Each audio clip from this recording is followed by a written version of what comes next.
సంచలనం సృష్టిస్తున్న కోల్కతా ఆర్జికర్ ఆసుపత్రి trainee doctor అత్యాచారం కేసులో నిందితుడి గురించి సీబీఐ కొన్ని నిజాలు బయటపెట్టింది. పాలిగ్రఫీ పరీక్షలో నమ్మశక్యం కాని సమాధానాలు వచ్చినట్లు సమాచారం. అయితే ఆ పరీక్షకు హాజరైన సంజయ్ రాయ్ ఆందోళనగా కనిపించినట్లు తెలుస్తుంది. నేను సెమినార్ రూమ్లో అడుగు పెట్టేసరికి వైద్యురాలు మృతి చెంది కనిపించిందని, దీంతో నేను భయంతో పారిపోయాను అని చెప్పినట్లు సమాచారం. పాలిగ్రఫీ టెస్ట్ సమయంలో సంజయ్ రాయ్ చాలా అనాలోచితంగా కనిపించాడని సంబంధిత అధికారులు పేర్కొన్నట్లు తెలుస్తుంది. అధికారులు అడిగిన ప్రశ్నలకు అబద్ధాలు, నమ్మశక్యం కాని సమాధానాలను చెప్పడం సంజయ్ చేశారట.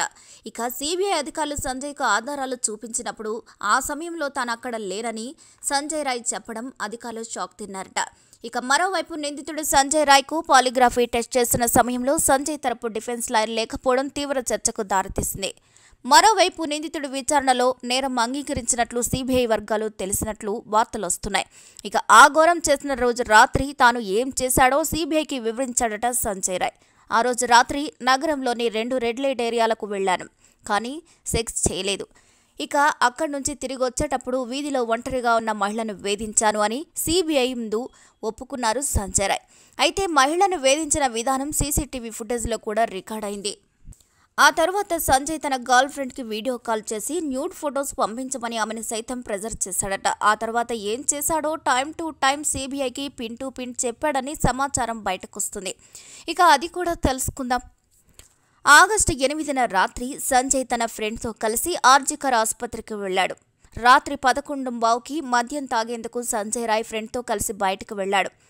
ఆ తర్వాత మద్యాన్ని రోడ్డుపైనే తాగేసి రెడ్ లైట్ ఏరియాకు వెళ్లాలని అనుకున్నారు. ఉత్తర కోల్కతాలోని రెడ్ లైట్ ఏరియా అయిన సోనాగాచ్నికి వెళ్లారు. అక్కడ ఖాళీ లేకపోవడంతో సౌత్ కోల్కతాలోని రెడ్ లైట్ ఏరియా అయిన చెట్లాకు వెళ్లారు. అలా వెళ్తున్న క్రమంలోనే ఓ మహిళను సంజయ్ వేధించాడు. ఆ తర్వాత సంజయ్ రాయ్ ఫ్రెండ్ తన మహిళతో ఉండగా గది బయటనే ఉండి తన గర్ల్ ఫ్రెండ్కి ఫోన్ చేశాడు సంజయ్. న్యూడ్ ఫొటోస్ పంపించమని రాయ్ ఆమెపై ప్రెజర్ పెట్టడంతో ఆమె పంపింది. ఇక అక్కడి నుంచి ఆసుపత్రికి తిరిగి వచ్చేశారు. ఇద్దరూ కలిసి రాయ్ 4th ఫ్లోర్లోని ట్రామా సెంటర్కి వెళ్లాడు. రాయ్ 3వ అంతస్తులోని సెమినార్ హాల్లోని కారిడార్కి వెళ్లడం సీసీటీవీ ఫుటేజ్లో కనిపించింది. సెమినార్ హాల్ వద్ద నిద్రపోతున్న బాధితురాలి గొంతు కోసి చంపేశాడు. అనంతరం బాధితురాలిపై లైంగిక దాడి చేసి కోల్కతా పోలీస్ అధికారి అనుపమ్ దత్తా ఇంటికి వెళ్లినట్లు సంజయ్ సీబీఐకి చెప్పాడట.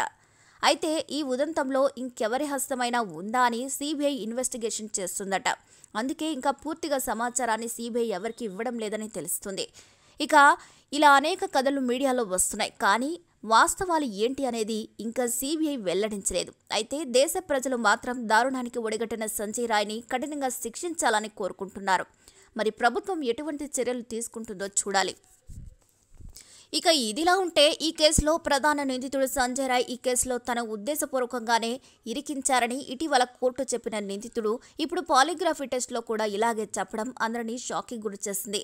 వైద్యురాలిపై అత్యాచారం తర్వాత అరెస్ట్ అయిన సంజయ్ రాయ్ నేరాన్ని ఒప్పుకున్నాడు, కానీ ఇప్పుడు యూటర్న్ తీసుకున్నాడు. నేను అమాయకుడిని, ఉద్దేశపూర్వకంగా ఇందులో నన్ను ఇరికించారు అని చెప్పడం కేసు ఎటు వెళ్తుందో ఎవరికీ తెలియడం లేదు. అయితే అసలు ట్రైనీ డాక్టర్ అత్యాచారం, హత్య జరిగిన విషయం కూడా తనకు తెలియదని జైలు గార్డ్స్తో సంజయ్ రాయ్ చెప్పినట్లు కూడా వార్తలొస్తున్నాయి. ఇదే విషయాన్ని సీల్డ్లోని అదనపు చీఫ్ మెజిస్ట్రేట్ ఎదుట కూడా చెప్పారు సంజయ్. అయితే కొందరు అధికారులు సంజయ్ దర్యాప్తును తప్పుదారి పట్టిస్తున్నాడని అంటున్నారు. మరి ఈ వీడియోపై మీ అభిప్రాయాలని కూడా ఖచ్చితంగా కామెంట్ ద్వారా తెలియజేయండి. మరిన్ని అప్డేట్స్ కోసం మా ఛానల్ని తప్పకుండా లైక్ చేయండి, షేర్ చేయండి, సబ్స్క్రైబ్ చేయండి.